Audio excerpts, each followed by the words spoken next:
Biology में आप सभी का स्वागत करते हैं। आज का जो टॉपिक है वो है ऑस्मो रेगुलेशन इन फिशेस। बड़ा इंपॉर्टेंट टॉपिक है एग्जाम पॉइंट ऑफ व्यू। ये बीएससी के सिलेबस में भी है, एमएससी में भी है, और अगर कोई यूपीएससी की तैयारी कर रहा है वहाँ जूलॉजी मेंस में भी ये क्वेश्चन पूछा जा सकता है। बहुत ही इंपॉर्टेंट है। ऑस्मो रेगुलेशन इन फिशेस आज हम पढ़ेंगे। Osmoregulatory systems in fishes. Maintaining homeostasis with respect to solute concentration and water. देखिए जी, अगर हम बात करें होम्योस्टेसिस की, होम्योस्टेसिस क्या होता है?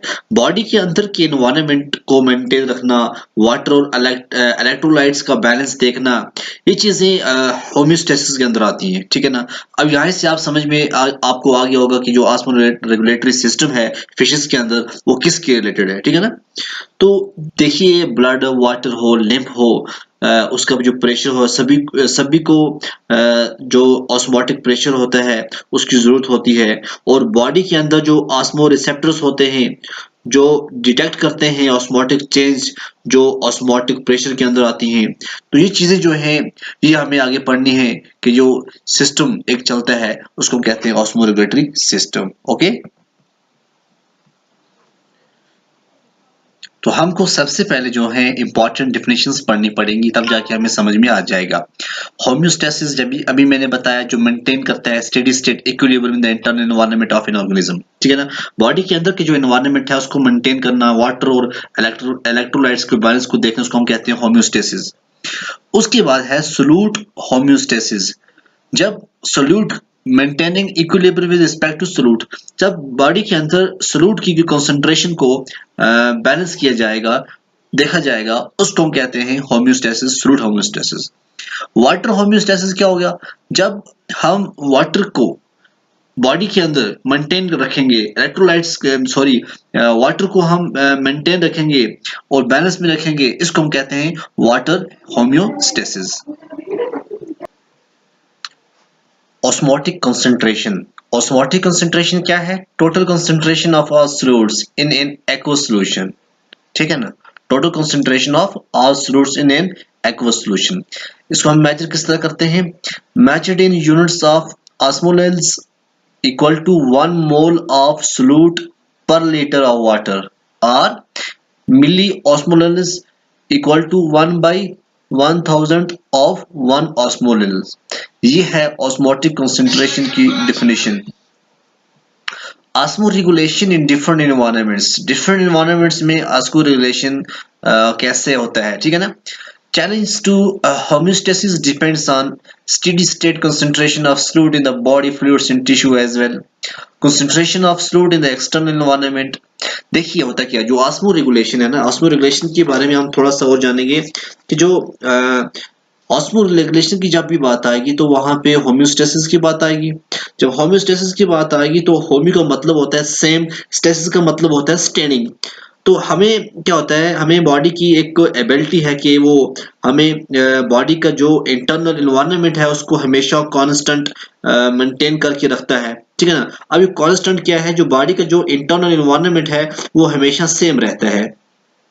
तो बॉडी की कोशिश रहती है कि बॉडी के जो इंटरनल एनवायरनमेंट को हमेशा मेंटेन रखा जाए। तो उसमें क्या होता है, कोई एनवायरनमेंट सिस्टम है, एनवायरनमेंट में मैरीन सिस्टम आता है। मैरीन में क्या होता है, जो एनवायरनमेंट कंसंट्रेशन होती है ये होता है 34 to 36 पार्ट्स पर 1000 salinity equal to 1000 most ml।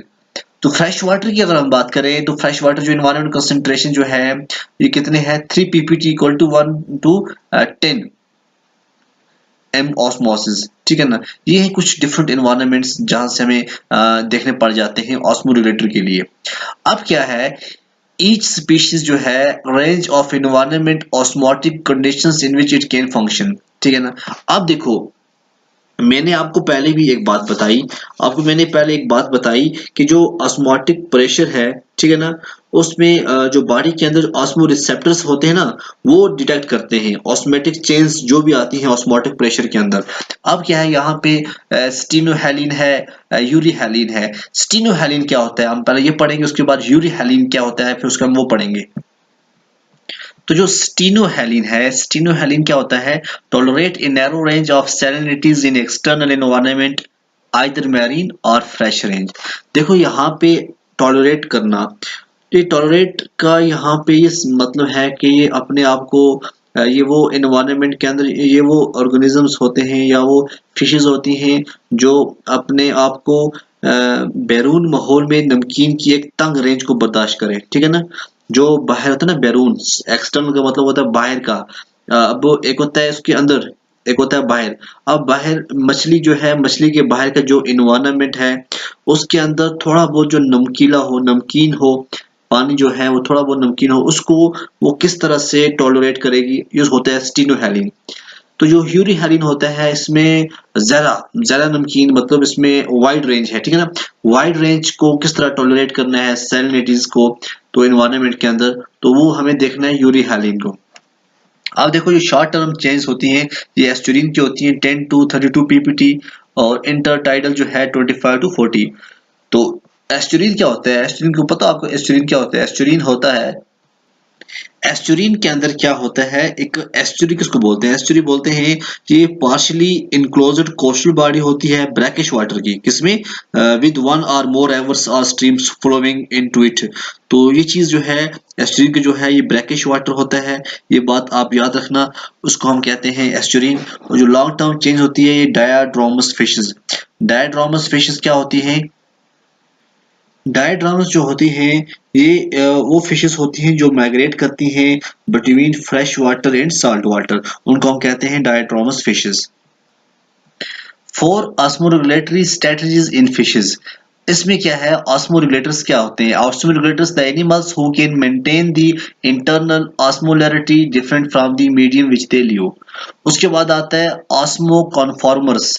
Osmo conformers cannot regulate the solute in their body fluids at a concentration different from that of the external medium।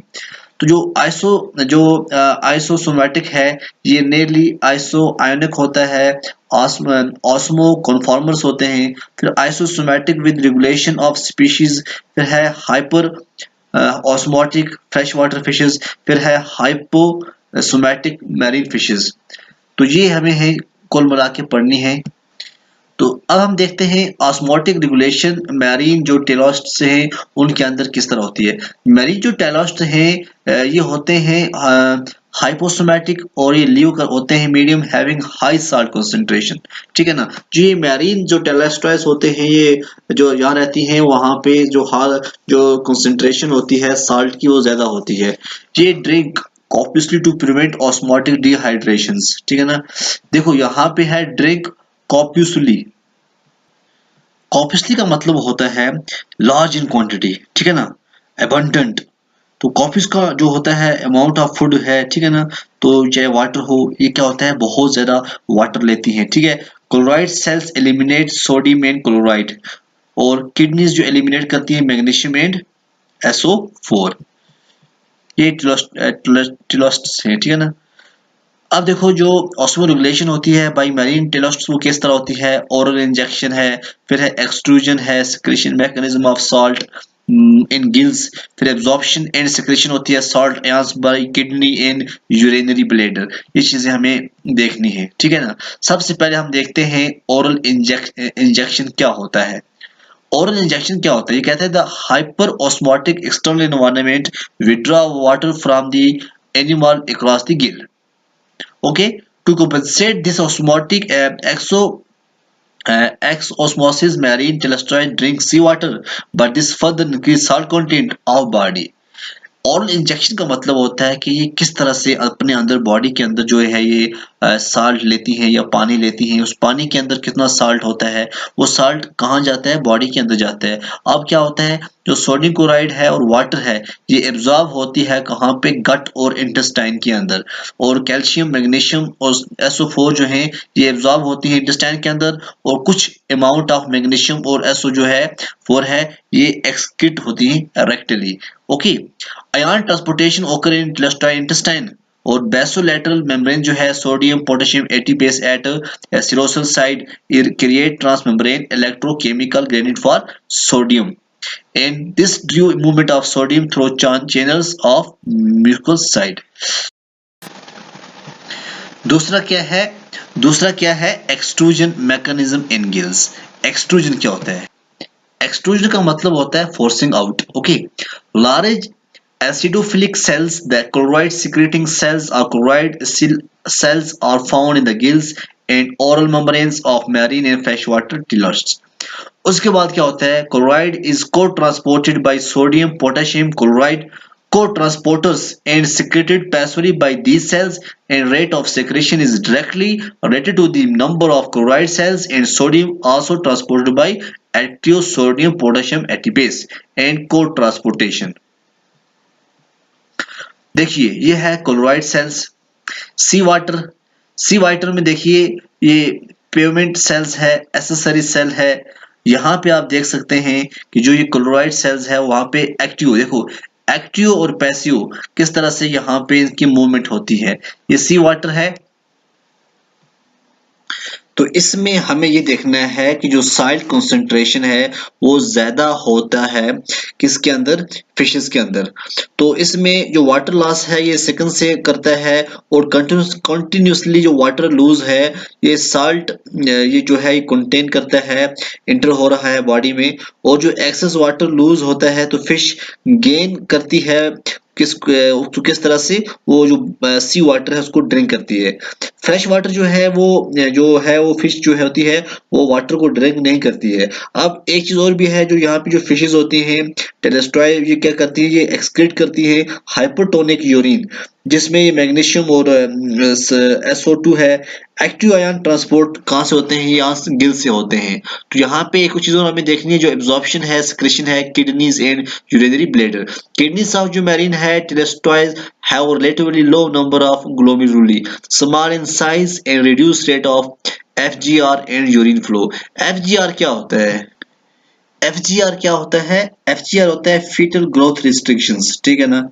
तो इसमें reabsorption of sodium chloride जो है forward by water in the renal tubules, और जो absorption है या concentration of divalent ions है, magnesium है, SO2 है, ये कहाँ पे होता है? SO4 यूरिन के अंदर। मैरीन जो टेलेस्ट्रॉय है ये एक्सक्रीट करती है बहुत allow amount of concentrated urine, जिसमें 3 MOSM are 1% of body weight in order to conserve water. Salt water destroy की बात करो, इसमें क्या होता है? जो साल्ट है बहुत ज्यादा होता है बाहर, ठीक है। वाटर ये लॉस करती हैं कहाँ से? सेकंड से करती हैं ये। और इसमें एक चीज देखिए, कंटिन्यूसली जो वाटर लूज हो रहा है, साल्ट कंटिन्यूसली इंटर हो रहे हैं बॉडी में, लेकिन इसमें ये होता है जो एक्सेस वाटर है वो लूज होता है, और जो फिश है वो गेन करती रहती है। जो सी वाटर है वो किससे? वो जब वो सी वाटर है वो ड्रिंक करके। फ्रेश वाटर जो फिश है आपको पता है कि वो ड्रिंक नहीं करती है, ये जो है ये एक्सक्रीट करती है हाइपोटोनिक जो यूरिन है, एक्टिव यहाँ ट्रांसपोर्ट करती है गिल्स से, ठीक है ना। ये देखिए आप किस तरह से ड्रिंक सी वाटर, सॉल्ट, H2O, सोडियम, सी वाटर किस तरह से घुसता है, निकलता है। और इस कैम यूरिन जो है, ये सॉल्ट, ये चीजें हैं, ये किसके अंदर होती हैं? टिलोस्ट के अंदर, जो सॉल्ट वाटर है। अब हम फ्रेश वाटर की बात करते हैं। Osmotic regulation by fresh water teleostei, ये क्या होती है? The hypoosmotic inter environment cause in influx of water mainly across the gills. यहाँ पे जो चीज है, मेन चीज ये है, जो ये फ्रेश वाटर है, आपको मैंने पहले कहा कि जो फ्रेश वाटर है ये पानी ड्रिंक नहीं करती है। ओके, तो यहाँ पे जो मेनली जो वाटर है ये कहाँ से इसका जो एंटर होता है? ये गिल से होता है। और compensate endosmosis, they don't drink water. Chloride cells जो है वर्क इन रिवर्स ये absorption of sodium and chloride ions. Ammonia and bicarbonate ion exchange mechanism occur in chloride cells of fresh water gills. और kidneys जो है eliminate excess water and produced copious urine. Okay, इसमें क्या होता है? Uptake of salt ions mechanism by gills, okay, और secretion and selective absorption in kidneys and urinary bladder. Osmolization by fresh water continue करते हैं हम। अपटेक मैकेनिज्म बाय गिल्स, अब क्या होता है? Hyperosmotic freshwater fishes partially compensate the loss of salt through food and absorption salt ions from the surrounding water, mainly by the chloride cells present in the gills and oral membrane. Absorption of chloride is affected by exchange of HCO3 and uptake of sodium is affected by NH4 or H by mechanism present in the chloride cells of freshwater telestroid. Ion exchange mechanism: freshwater interior, active pump, gill membranes, HCO3, ATP, ATP, sodium, ammonia, chloride. Secretion and selective absorption in kidneys and urinary bladder. किसके पढ़ रहे हैं हम? Fresh water की अगर हम देखेंगे वहां सिक्रेशन जो है, जो सिलेक्टिव रीअब्जॉर्प्शन है वो फ्रेश वाटर के अंदर कहां से आती है, किस तरह आती है, वो हम देख रहे हैं. Kidneys of these fishes have very large number of enveloping globules which has proximal tubules, segment first, segment second or intermediate segment, distal tubules in collecting duct are also available. These groups of tubules allow almost all solid chloride to be reabsorbed and finally achieving the formation of diluted or copious urine. Okay, अब देख सकते हैं कि बहुत से groups हैं tubules जो allow करते हैं सोडियम क्लोराइड को और रीअब्सॉर्ब करते हैं और फाइनली कहाँ क्या बनता है, copious urine. 220. Some salts are lost through feces and also in urine. Urine also contains some nitrogenous waste or creatinine, amino acid, urea and written ammonia. Okay, some salts जो है ये through feces से करती हैं urine से, और जो बहुत से यूरिन जो है वो क्या होता है, नाइट्रोजनस वेस्ट होते हैं जिसके अंदर कैरेटिन होता है, अमाइनो एसिड्स और यूरिया होता है. Loss of salts through urine is minimized by almost complete reabsorption of sodium chloride in renal tubules. बड़ा इजी है, ये टफ नहीं है. ये फ्रेश वाटर टेलस्ट्रॉय देखिए आप बाहर, ये वाटर ड्रिंक नहीं करती है, ठीक है ना. गिल से वाटर किस तरह से जा रहा है, ठीक है. सोडियम क्लोराइड ये देखो किडनीज क्या कर रही है, कॉपियस डिल्यूटेड एनएस है, यहाँ से कुछ थोड़ा बहुत ये साल्ट कर रही है, ठीक है ना, निकल रहा है. तो हम देखेंगे osmoregulation strategies of chondrichthyes elasmobranch and सिलिकेन्स. इसमें क्या होता है, जो शॉक्स हैं, स्केट्स हैं, जो रेज हैं, ये मेंटेन करते हैं internal salt concentration 1/3 sea water remaining 2/3 urea and trimethylamine oxidase TMO, so total internal osmotic concentration equal to seawater. Gill membrane has low permeability to urea, so it is retained within the fish because internal inorganic or organic salt concentrations mimic that of their environment. Passive water influx is minimized. Retention of urea and TMO. TMO क्या होता है, trimethylamine oxide. ये क्या होते हैं, these fishes you retain urea and TMO is blood by reabsorption of these solutes from urine, filtrate by spacious segment of urinary tubule. Okay, secretion of excess salt by rectal glands. Gills of these fishes do not have spacious salt secreting chloride cells, although some salts are excreted in urine, but kidneys are not the major source of excess of sodium chloride. They maintain the salt balance. Or rectal glands secrete fluids containing high concentration of sodium chlorides. ये किसके अंदर है, ये osmoregulation हम देख रहे हैं, जो कॉन्ड्रोइटिस है, इलाज्मा ब्रांच है और सिलिकेन्स से उनके अंदर किस तरह से जो शॉक्स हैं, स्केट्स हैं, वो किस तरह से अपने आप को मेंटेन करती हैं, क्योंकि उनके अंदर इतना तो सी वाटर तो होता नहीं है, ठीक है ना. तो ये चीजें हमें देखनी है. तो आपने देखा ये भी बहुत इजी है, कोई टफ है नहीं, ठीक है ना. तो ये स्ट्रेटजीज हैग फिशेस की अगर हम देखें, ऑस्मो कन्फॉर्म्स जो हैं, hagfish internal salt concentration equal to seawater. However, since they live in the ocean, so no regulation required. Hagfish do not drink seawater and their requirement water for urine formation is met from the blood of the host. Okay. Osmoregulation studies in lampreys. Lampreys की अगर हम बात करें, they live in both fresh water and sea water and often urinaline regardless of the external environment. They have osmotic and ionic concentration from 1/4 to 1/3 that of concentration of seawater. ये था osmotic strategy. तो control किस तरह होता है, osmo regulation का control देखिए. Regulatory और हार्मोनल कंट्रोल जो है, इसके अंदर एड्रेनो कॉर्टिकल हार्मोन्स हैं, थायराइड हार्मोन्स हैं, प्रोलैक्टिन है. और ऑब्लिगेटरी फैक्टर्स क्या होता है, gradient between extracellular compartment in environment, surface volume ratio, permeability of the gills और फीडिंग, ये इसके कंट्रोल में काम आते हैं. ओके, जो एड्रेनोकॉर्टिकल हार्मोन्स होता है, चाहे ह्यूमंस बॉडी की बात करें या बहुत से अदर एनिमल्स की बात करें, ये hormones produce by adrenal cortex, ठीक है ना. जो आउटर रीजन होता है एड्रेनल ग्लैंड होता है. These polycyclic steroid hormones have a variety of roles that are crucial for the body response to stress. They also regulate other function in the body. तो इसके बहुत से बॉडी के function होते हैं। और इसकी अगर हम बात करें एड्रेनोकॉर्टिकल्स जो है हार्मोन्स हैं, ये स्ट्रेस रिस्पांस, एल्डोस्टेरोन जो है, कॉर्टिसोल इसके अंदर काम आते हैं। तो ये था कंट्रोल ऑस्मो रेगुलेशन का, किसके अंदर हमने देखा, ये फिशेस के अंदर देखा। तो ये सब कुछ इसी